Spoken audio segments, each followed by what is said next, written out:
Pada video kali ini, kita akan menyaksikan seorang ustadz salafi yang dalam tanda kutip menampar atau memberi nasihat kepada salafi lainnya. Yang menurut beliau, banyak dari salafi lain yang tidak faham tentang cara mendefinisikan bid'ah, syirik, dan sebagainya. Dan inilah seharusnya wajah salafi sebenarnya. Bukan mereka yang mudah-mudah membid'ahkan, mensyirikkan sesama umat Islam. Silahkan disimak videonya. Syekhul Islam, demikian juga ulama-ulama salafiyin, Syekh bin Baz, Syekh Utsaimin, Syekh Albani, kemudian hampir semua ulama-ulama kita sekarang itu mengikuti pendapat ini.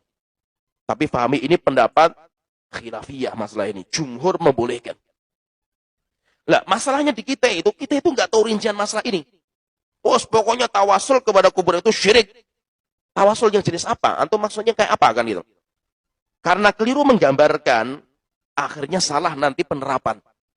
Nah itu kalau ada kaidah itu, bahwa kita kalau menjawab sesuatu, far'un an tasawwuri, itu karena cabang dari gambaran. Ketika antum gambarkannya keliru, ya keliru nanti hukumnya. Karena gambaran antum keliru. Sehingga maksudnya, saya ingin dudukan di sini itu, ketika kita melihat ada orang berdoa di kuburan orang soleh, walaupun itu kuburan disembah, yaitu kuburan yang didatangi orang-orang menyembah di situ. Tapi tidak boleh kita menghukumi rata. Siapa saja yang berdoa di kuburan itu semuanya syirik akbar. Zalim antum. Kenapa nanti orang beda-beda? Orang beda-beda. Ada orang yang mungkin berdoa di situ syirik memang. Ada juga orang yang berdoa di situ, tapi itu bukan syirik, itu masuk dalam bab tawasul yang dikhilafkan. Dan yang lainnya itu, sehingga kita perlu mendudukan masalahnya pada porsinya masing-masing. Tidak boleh kita itu langsung serampangan. Wes pokoknya ini syirik, nggak bisa. Antum tujuannya apa? Contohnya lagi misalkan ini gambaran yang lain, maksudnya bukan masalah tawasul tapi masalah yang lain supaya antum tergambar bahwa ulama itu mendudukan semua pada porsinya. Kalau ada orang, misalkan ada anak, mungkin kalau zaman kita sudah mulai jarang. Kalau zaman dulu banyak, pas kita masih kecil. Kita melihat anak di kampung, di lehernya itu dikasih kayak jimat. Hukumnya apa? Wah, ini syirik. Syirik akbar ini seperti ini. Enggak, ada syirik akbar dalam satu gambaran, ada masalah-masalah yang lain. Tinggal kita tanya kepada orang tua yang menaruh jimat itu di dalam leher itu apa.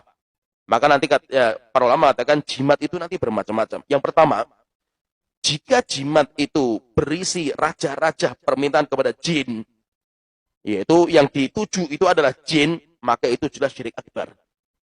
Ini yang pertama. Yang kedua, kalau jimat itu berisi Al-Quran, misalkan ada orang tua nulis ayat Al-Quran misalkan, Qul huwallahu ahad atau Qul a'udzu birabbil falaq, tulis, dibungkus dalam kertas, kemudian diikat, supaya anak kita itu selamat dari pandangan mata, penyakit ain, dan yang lainnya. Tapi ayat Al-Quran, ini masalah khilafiyah. Kenapa? Karena banyak ulama yang mengatakan Al-Quran itu syifa, sebagai obat. Sehingga tidak ada masalah digunakan obat model seperti ini. Ada juga yang mengatakan nggak boleh. Al-Quran syifa kalau dibaca, bukan ditulis. Kalau dibaca, dan ini nanti akan menghinakan Al-Quran. Tapi fahami, itu masalah ranah khilafiyah. Kemudian yang kedua kita lihat, niatnya apa? Antum itu ketika memakai ini, niatnya apa? Oh, ini nangkal bala.